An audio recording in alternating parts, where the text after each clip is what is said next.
friends! I'm so excited to be back today sharing another story with you. Do you remember my name?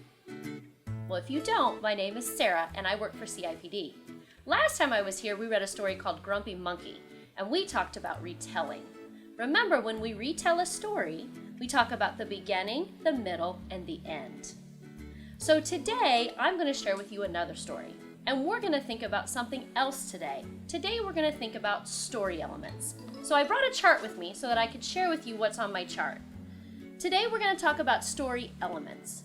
And when you read a fiction book, all of our fiction books have all of these things in our story element chart. So today, we're going to look really closely at the characters in our story. Who is in our story? We're going to look very closely at the setting. Where does the story and when does the story take place? We're going to look closely at the problem. What went wrong? What needs to be fixed in the story? And then we're going to look at the solution. And the solution is, how did we fix the problem? Are you ready to learn with me today? Excellent. We're going to read a story today called Harry the Dirty Dog. Harry the Dirty Dog is written by Jean Zion. When it says written by Jean Zion, what does that mean he is? That's right, he's the author. It says pictures by Margaret Bloy Graham. If the pictures are by Margaret Bloy Graham, what did she do? She's the illustrator. All right, let's get started. Harry the Dirty Dog. Harry was a white dog with black spots who liked everything except getting a bath. So one day when he heard the water running in the tub, he took the scrubbing brush and buried the scrubbing brush in the backyard. Can you show me how to bury something? Good digging, friends. Then he ran away from home. So when we're reading, let's make sure we pay close attention to Harry. He played where they were fixing the street and got very dirty. Look at Harry's paws here. He played in the railroad and got even dirtier. Can you find Harry? There he is. He played tag with the other dogs and became dirtier still. What's happening to Harry?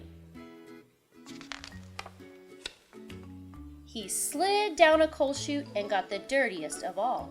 In fact, he changed from a white dog with black spots to a black dog with white spots. What happened to Harry? That's right, he changed from a white dog with black spots to a black dog with white spots. Although there were many other things to do, Harry began to wonder if his family thought that he had really run away. He felt tired and hungry too, so without stopping on the way, he ran back home. How does Harry feel right here? Make a face to show me how Harry feels here. Yeah, he feels kind of sad and lonely. When Harry got to his house, he crawled through the fence and sat looking at the back door. One of the family looked out and said, "There's a strange dog in our backyard. By the way, has anybody seen Harry?" Why doesn't his family recognize him anymore? Oh, that's right, because he changed from a white dog with black spots to a black dog with white spots. When Harry heard this, he tried very hard to show them he was Harry. He started to do all his old tricks. He flip-flopped, he flop-flipped, he rolled over and played dead. He danced and he sang. He did these tricks over and over and over again, but everyone shook their head and said, "No, that couldn't be Harry."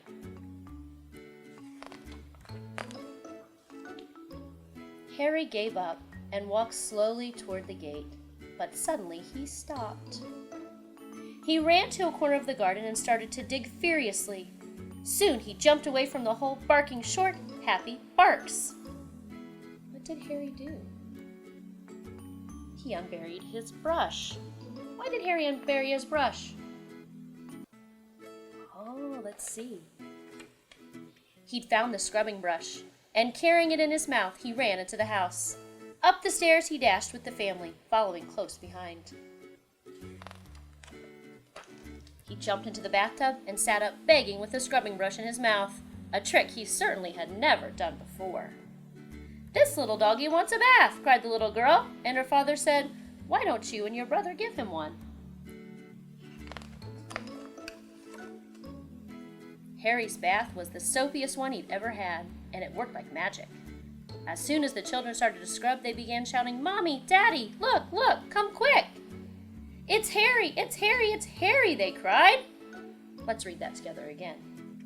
"It's Harry, it's Harry, it's Harry," they cried. Harry wagged his tail and was very, very, very happy. His family combed and brushed him lovingly, and he became once again a white dog with black spots. It was wonderful to be home. After dinner, Harry fell asleep in his favorite place, happily dreaming of how much fun it had been getting dirty. He slept so soundly, he didn't even feel the scrubbing brush he'd hidden under his pillow.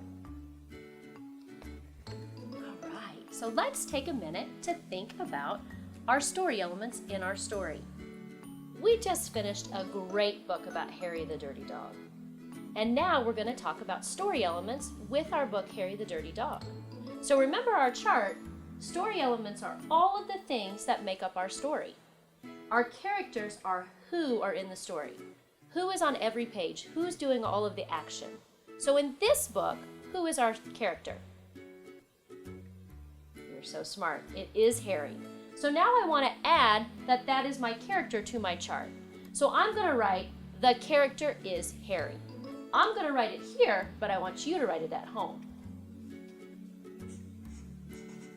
The character is Harry. Let's talk about the setting.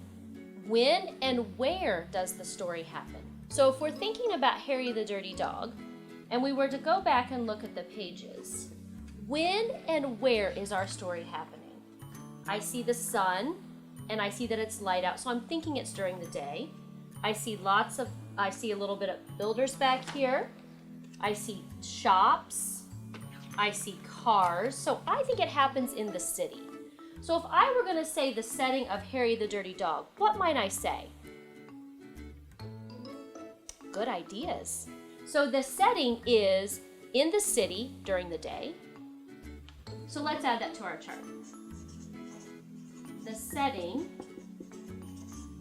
is in the city during the day. Did you write something like that down on your paper? Excellent. So now what is the problem? What is something that went wrong in our story, Harry the Dirty Dog? Let's think for a minute. What was the problem in Harry the Dirty Dog?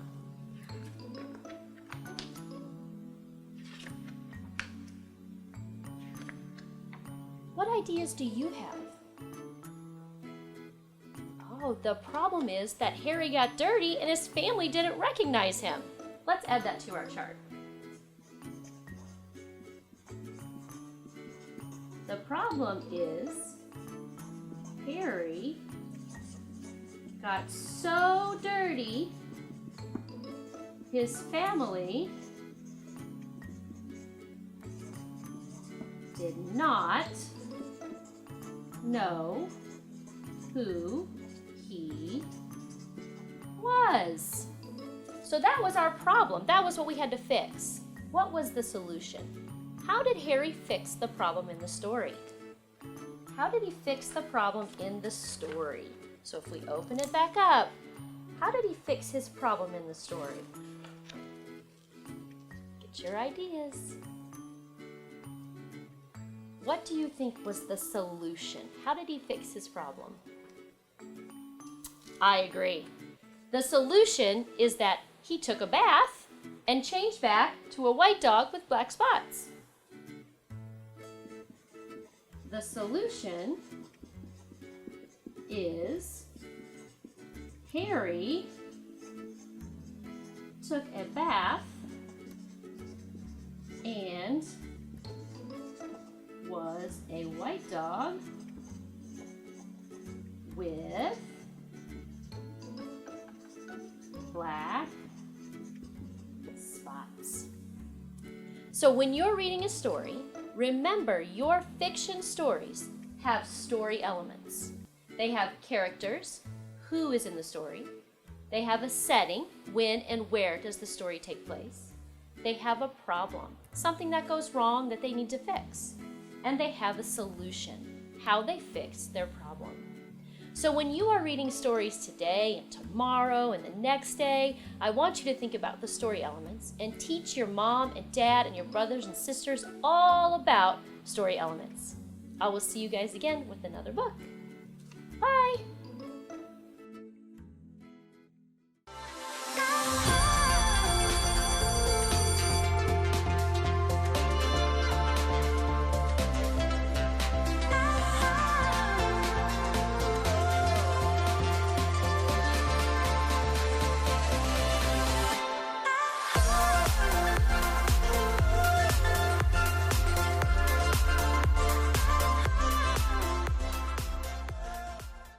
My name is Miss Mimi. Welcome to ELA Tuesdays. You know what? I'm not sure if everybody knows this, but ELA stands for English Language Arts. That means it includes more than just reading, it also includes writing. And today we're going to work on writing for grades 3 through 6.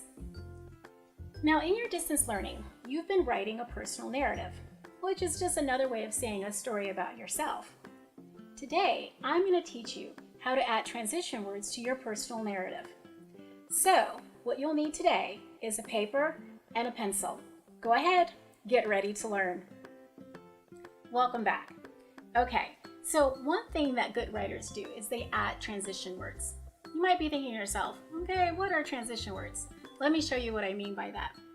Transition words, they are words or even phrases that we use at the beginning of sentences that help us to move the story forward. You see the arrow? It pushes and moves the story as we go along. It also helps to add sequence information. Here we have 1, 2, 3. So what in your story happens first, next, and then last? You see, listeners, I even just then used some transition words. I have more transition words I like to share with you. So do you have your paper and pencil ready? Okay, great. So what we're going to do next is I'm going to share with you some transition words that have been categorized into 5 different categories. And I want you to jot down if there's any transition words that might be new to you or words you might want to try using in your own writing. Okay, so let's talk about actual transition words. Here are some examples. Some transition words helps us to sequence the events, just like I mentioned a moment ago, such as first, next, then, last. Those are all examples of sequence events.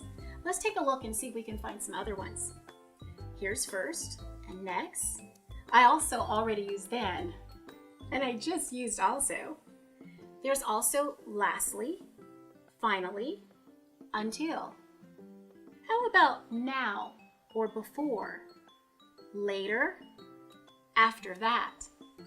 Those are all transitional words that help us to sequence what we're writing. It helps the reader understand where we are and where we're going. Did you get a chance to jot down any? Which words did you choose? I think one that I like to use often is afterwards. Let's look at another category of transition words. Let's talk about changing ideas. So keep in mind, transitions, that's another way of saying changing. So I'm changing from one thought to another thought, or I'm changing from one idea to another. So here are some examples of transition words you can use when you're wanting to change your idea. Some of these words would include, and you can read them along with me if you like, although, but, yet, still, rather, however, here's another one of my favorites, nevertheless, on the other hand. Okay, go ahead and take a moment to jot down 1 or 2 transition words you'll like to try today. Listeners, what if I don't necessarily want to change my line of thinking in my writing, but I just want to continue with it? I still am going to make a transition. Here are some examples of transition words you can use then. They would include words such as and, also, again, next, another, in addition. Okay, take a moment to jot down another word or two. Good job, writers. Now, what if I wanted to use a transition word to denote a change in time? Here are some examples of words that you could use. The first one here, and once again, you can say them with me, are lately, immediately, earlier, once, at the same time, little by little, as well as already. Okay, take a moment to jot down one of those words you'd like to try to use today, or maybe just a word that's new to you that you haven't used in the past.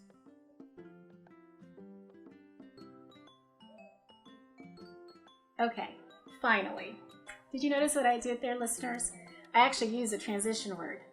Finally, let's talk about words that we can use when we want to change in our writing from talking about a topic to concluding about it. Here are some words you can use to transition into a conclusion. They include words such as lastly, finally, as a result, consequently, at last, thus, in summary, as well as in conclusion. Okay, so once again, take a moment to jot down a word or two you'd like to try to use today. Okay, let's go ahead and start trying this out. I have a group of sentences here. What we're going to do is we're going to read through it together, and then we're going to go back and add some transition words. Now, for the younger grades, I'd love it if you were to read with me. Are you ready to read together? All together, it says, I got up in the morning, I ate breakfast, my mom helped me log on to my class. It kicked me off. I got back on with some help. I was able to learn no matter what. Okay, good job, writers. Now, hopefully you noticed though, as we're reading through these sentences, they sounded a little, let's say, choppy, almost like a robot. I got up in the morning, I ate breakfast, my mom helped me. Did you notice how it seems a little bit choppy? I also have to admit, it sounds a little bit boring. So what we're going to do is, we're going to add some transition words. Do you remember some of the words that you jot down on your paper? Let's see if we happen to add any of those to this one. Okay, let's go ahead and add some transition words.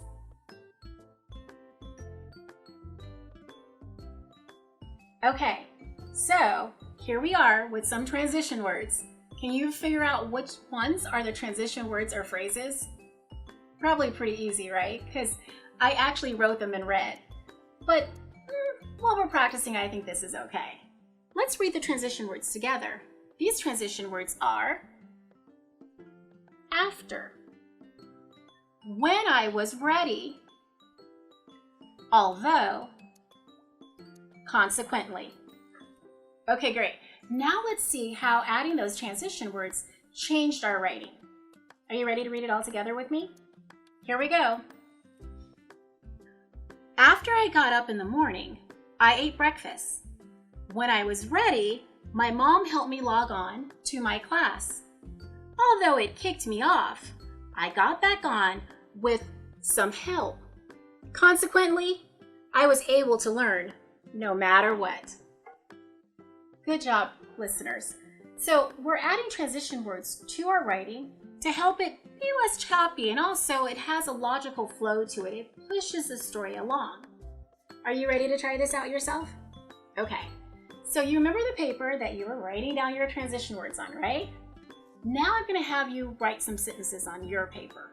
And as we read through these sentences and as you write them down, I'm going to have you go back and add some transition words.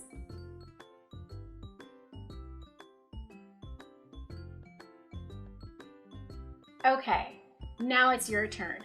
You've got your paper, you've got your pencil, and I've got some patience. So let's go ahead and start writing these sentences down so that we can add transition words to it in a moment. The first sentence is, I sat down at the kitchen table. Take a moment to write it on your paper. Please say the words as you write them.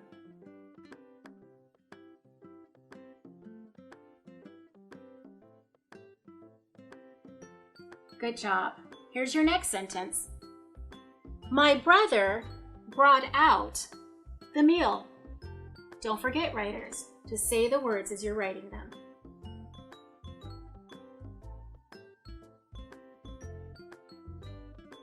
Next sentence. I frowned.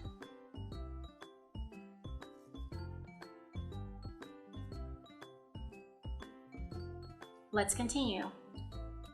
It was spaghetti.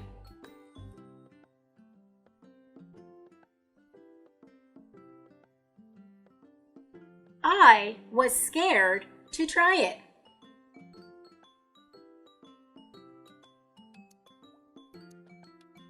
Good job keeping up with me. Next sentence. I ate it.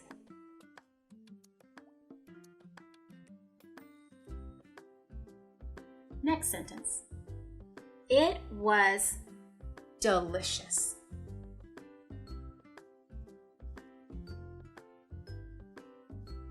Okay, are you ready for your last sentence?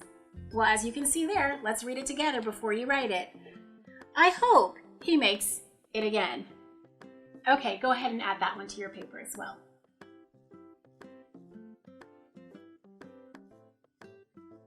Very good, writers. Okay, so hopefully you're ready to start your independent practice. Here again is what I want you to do. I'm going to give you about a minute to add at least one transition word to these sentences that are here. You can add as many as you like. Are you ready? Okay, go ahead. Start revising.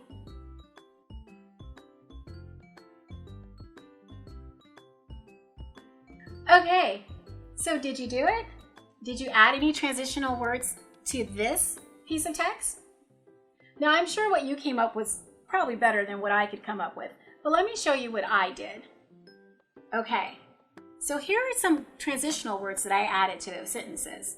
But before we get started, you'll notice that my transitional words or transition words aren't red anymore. Can you pick out the transition words that I used?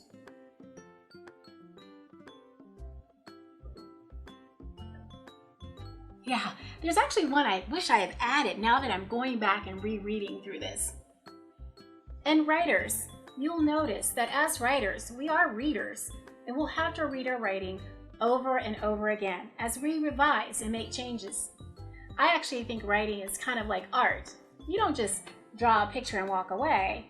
Sometimes you go back to it over and over again as you create that picture with more detail and more imagination.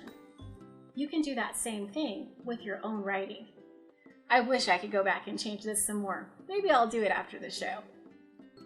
Okay, so let's go ahead and read through this. Oh, but I forgot. Did you find those transition words? Here's what I found.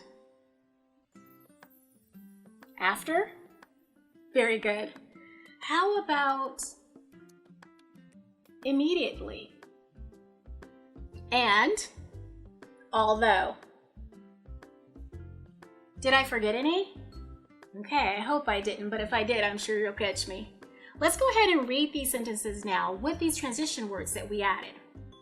It says here, after I sat down at the kitchen table, my brother brought out the meal.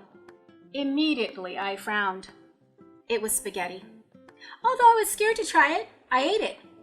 It was delicious. I hope he makes it again. Writers, I think I might add the word consequently here, or finally as I'm ending. That was the one I was thinking about. Okay, so I showed you how to do it. We got to practice a little bit together. This is what I would suggest next.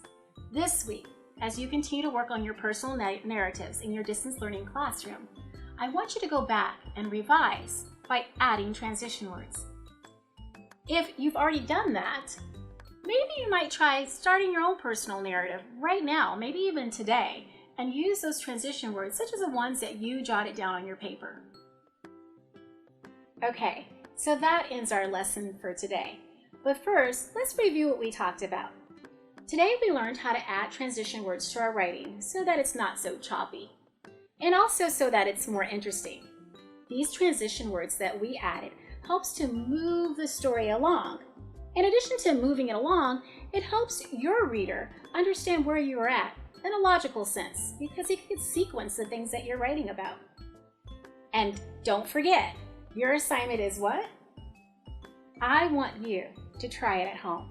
I want you to take some of your writing from your distance learning class, and I want you to practice revising it by adding transition words. And don't forget, if you've already turned it in, no sweat. Write a personal narrative and add those transition words. Well, that's about all the time we have this week. I'm really glad that you were able to join me in my class today. So long from Miss Mimi.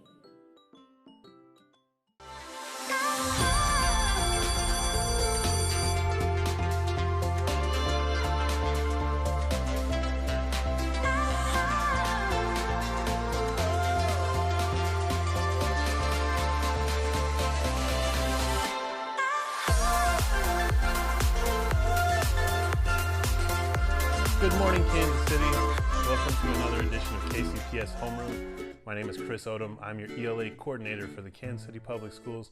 I'm excited to work with you again today. Today we're going to learn a little bit about some poetry and point of view. Let's take a look here. Again, I always like to start off with a picture, and this is Elizabeth Acevedo, and I got a chance to see her perform, work with her in my classroom here in Kansas City Public Schools at Paseo Academy, and so I always like to revisit that moment as we get started. Let's also take a look at this quote, and since we're talking about point of view today, I thought I would feature one of the quotes that kind of gets passed around these days online by Acevedo, and she says, "And I can't trust this world to teach their sons how to treat my daughter, so I'll raise her to be a sword, a spear, a shield."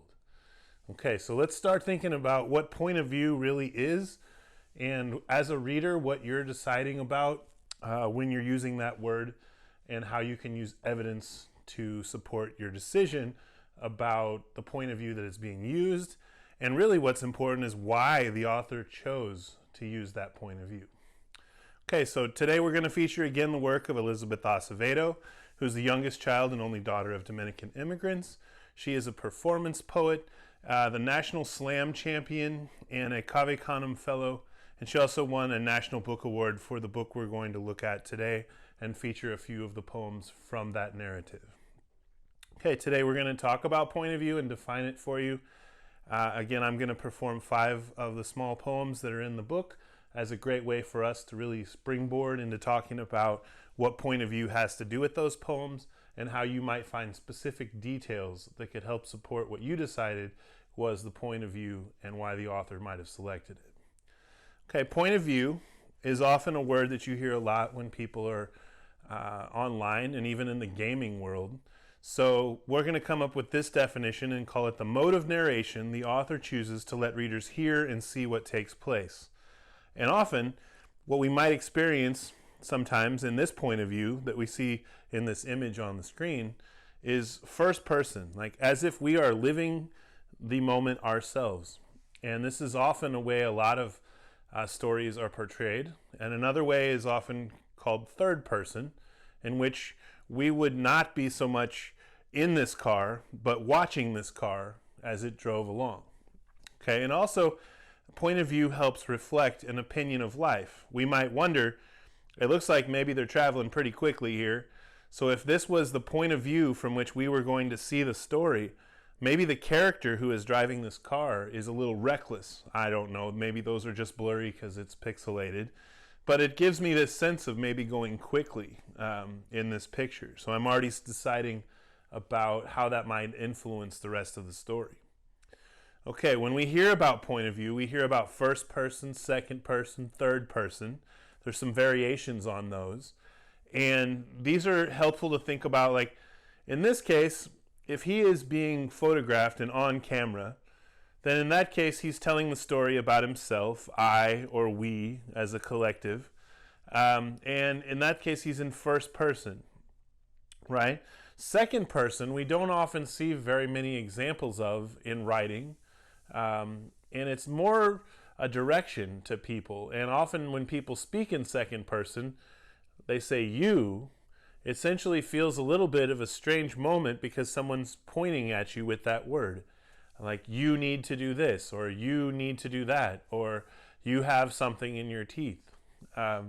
We don't often speak to each other that way in stories. So oftentimes most of the narration and most of the point of views that you're going to experience are either going to be first person or some form of third person, where you hear he, she, they, it, or the person's name. Okay, point of view is also not just first, second, or third person. And as you develop your skills as a reader, you know that and have probably heard that definition a lot of times. Don't forget to keep an open ear to that. It means more as we get older.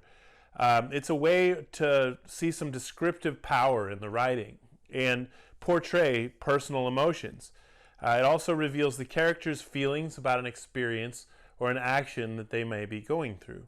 So that's going to really point us toward our goal today as we do some reading. I'm going to try to give you a sense of what's going on in this narrative. But remember, I didn't write this story. So really, we're all together really searching for what are the portrayal of any personal emotions, and how do the characters who were living this story through feel about their experiences. If we were thinking about this guy and what point of view he might tell us, or why, let's say, the author is more involved in choosing why to tell this man's story. Hopefully it was to show that, everyone goes through things and that he's going to power through. But the point of view might be able to show how he fell apart and how some ways life got the best of him. So the author in some ways would have a decision to make if this was one of the characters that we're portraying, right? That has a lot to do with point of view. Okay, so we're going to apply it to a text. I'm going to read you a few poems I've previously selected that are by Elizabeth Acevedo. And in this book that we're going to attribute as a National Book Award winner, we've been using this book for a little while on some of the examples. We used it to talk about setting. We used it to talk about character. So today we're going to use it to talk about point of view. Okay, let's preview a couple questions. Remember, we probably have a good guess if you've been with us before, but now let's frame it in this point of view conversation. Who is telling this story? See if you can remember her name. I don't think it's featured in the poems, so we'll talk about that. What is the narrator like? Are these particular pictures resonating with you as maybe one way or another you might see the narrator, right? Let's think about that and we'll come back to it. Okay, why might the author have selected this narrator and told it from this point of view? Okay, and then the final question will be, what is the author's point of view? And what details tell you that? And then why? All right, so let's go back. We're just going to apply it as we get done. But we're going to go back to this final question and just start with number one, who's telling the story. Okay. All right, first poem is called Caridad and I Shouldn't Be Friends. We are not two sides of the same coin. We are not ever mistaken for sisters. We don't look alike, don't sound alike. We don't make no dang sense as friends. I curse up a storm and I'm always ready to knuckle up. Caridad recites Bible verses and promotes peace. I'm ready to finally feel what it's like to like a boy. Caridad wants to wait for marriage. I'm afraid of my mother, so I listen to what she says. Caridad genuinely respects her parents. I should hate Caridad. She's all my parents want in a daughter. She's everything I could never be. But Caridad, twin, and I have known each other since diapers. We celebrate birthdays together, attended Bible camp sleepovers with each other, spend Christmas Eve at each other's houses. She knows me in ways I don't have to explain. Can see one of my tantrums coming a mile off. Knows when I need her to joke and when I need to fume or when I need to be told about myself. Mostly, Caridad isn't all goody-goody in her judgment. She knows all about the questions I have, about church and boys and mommy. But she don't ever tell me I'm wrong. She just gives me one of her looks, full of so much charity, and tells me that she knows I'll figure it all out. Okay, so that's a really revelatory poem. Again, we're thinking about point of view, and we're looking at this question of who is telling the story. Xiomara is our narrator, is telling this story, and she's talking about someone that she compares herself to.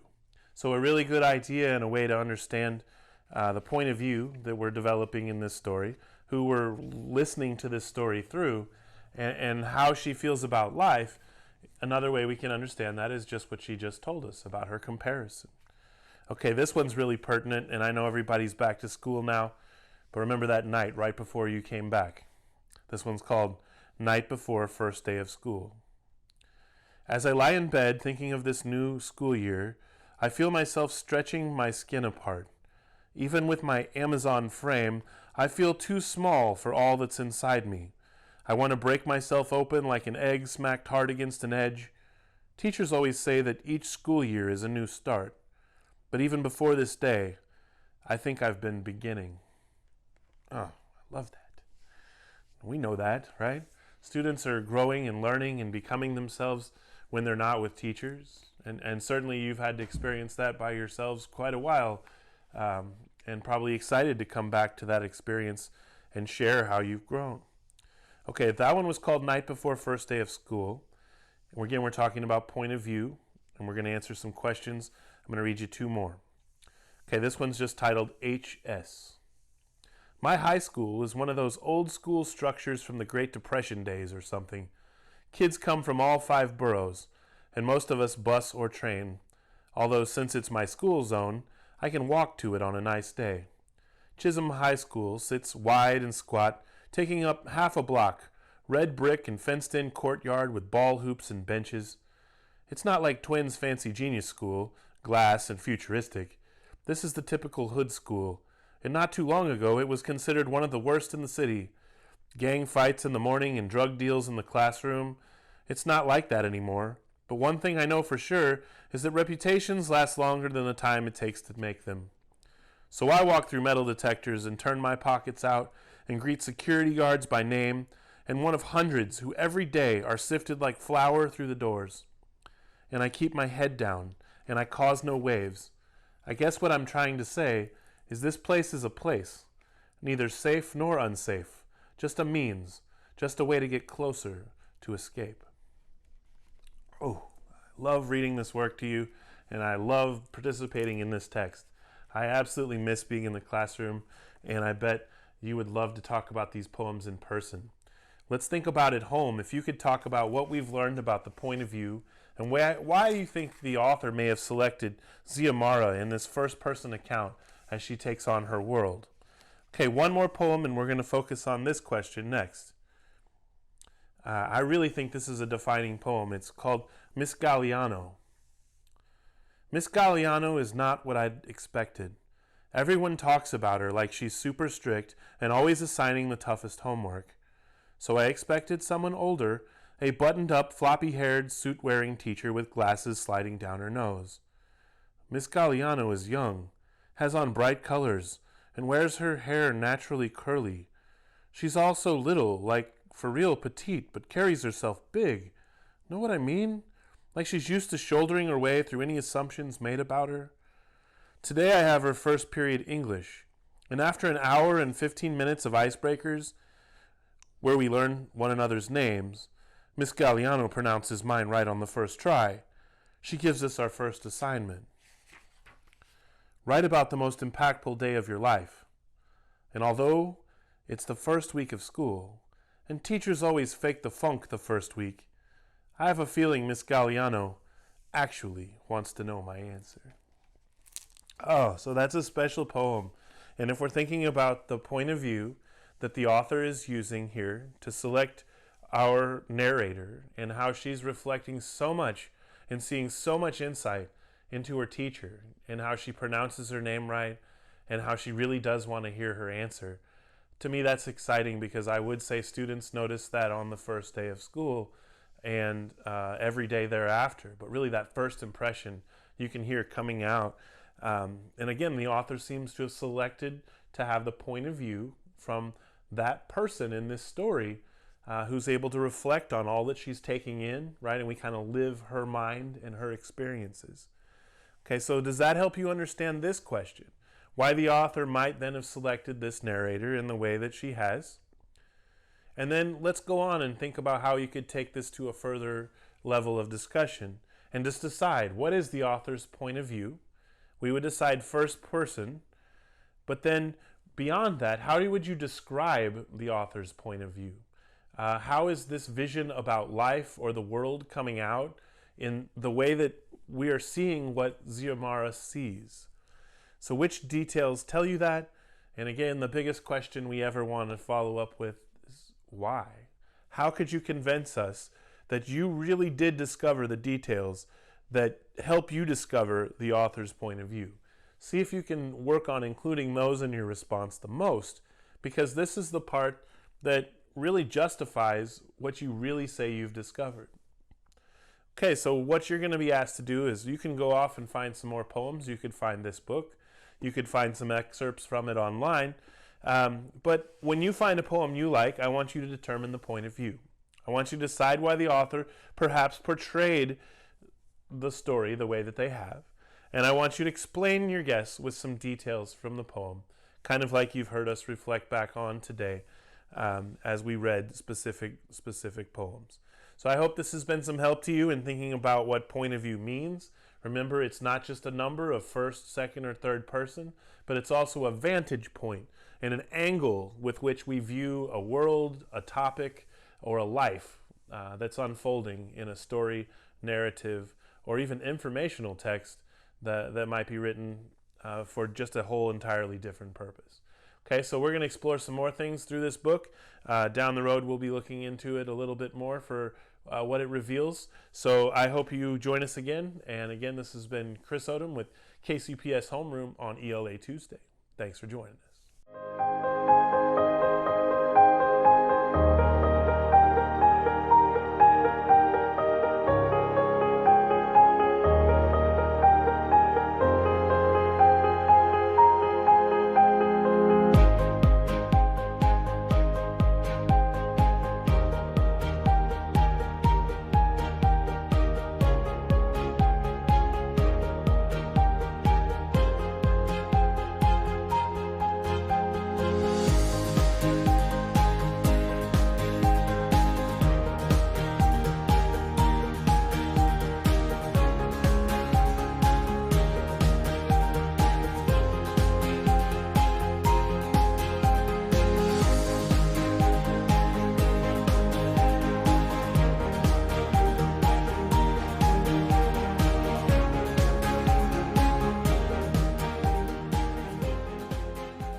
Good morning, Kansas City. Welcome to KCPS Homeroom. I'm Chris Odom, your host for this show. We've been interviewing and talking with some local writers and professionals in our community over the last week or so. And I'm excited to say most of these students have come directly from my own classroom experience when I was a teacher at Paseo Academy for quite a few years, 16 of those. So now I have this really unique chance to follow up with people and hear about how some of the things that they're doing in their lives may have come from some of their experiences. And then I'm asking these young people and these professionals out in our world to talk directly to you, the youth of Kansas City, and think about your goals as you're starting to form them, being right now that you're going back to school. So this is Jerica Floyd, and Jerica was in my creative writing class for 4 years in a row at Paseo. Right? And I can remember she jumped into being a performer like really early. And originally, I think we read things from other people's work, you know, first couple shows. And then what was exciting, the students got so capable that we started doing original only shows and really drew large audiences for quite a few years. And Jericho was a big part of that. It was very popular. Also had the cool point, and we videotaped a lot of that. So we would then show students as they came into the program, like, you could do this too. And you were very inspirational to a lot of people who followed you. So will you tell us about an update for you? What's going on with Jerica these days? Well, I wrote a poetry book and I'm working on a graphic novel now called Ileana. And I currently work for a company that does social media for companies. So I just kind of post for them or moderate their comments to keep them from going a little crazy. And I use a lot of what I learned to come up with creative captions for different posts and things. So every job that I've had since high school has included some form of writing. So that's fun. And I had babies, as you can see, they dropping in. I got married. I went to college to Alabama A&M. I did 2 years there. I did 1 year at UMKC, and then unfortunately I had to stop because my mom got sick. She passed away in 2010. So I plan to go back. I'm not really sure if I will.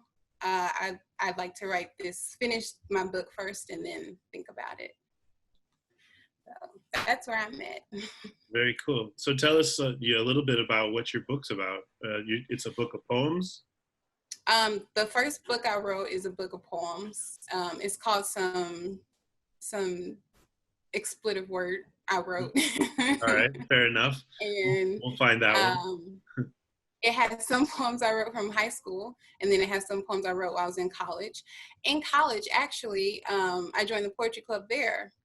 That's how I got sort of made friends, because I went to a school that wasn't in Missouri, and I didn't know anybody in Alabama. So I joined the poetry club and made a lot of friends and got into slam poetry and doing that with them. And I was the president of Poetry Club sophomore year, I was the first sophomore to be president, so I was really excited about that. Very cool. So some of the poems are from that time, and then some of the poems are after my mom's passing. So it's a mixture of like Black empowerment, love poems, and grieving poems. And then the book is a graphic novel, and it's about a girl's journey into another world, I guess you could say. I just wanted to write a Black character that was not stereotypically Black, and just have them venture into the sci-fi realm of things. So it's like a coming of age sci-fi story. Wow. Sorry, my son is trying to hand me everything in the house. Nice. Well, thank you. That was a great explanation, and sounds like a really inspired path to keep writing part of you, and really, really excited to hear about your 2 books. So you got a new piece or something that you decided you would like to share with us today? Yeah, I have, this is one of the pieces I wrote in college. I want to say maybe 2006 or so. Okay. I think I really kind of blossomed in college and really started to enjoy just being myself. And so I got a little, I don't know, I started to walk taller. So I wrote a piece called Conceited. Nice. And so that's the one I wanted to share. All right, great. Let's go for it. Thank you. Should I start now? Yeah, if you're ready, let's go for it. Okay.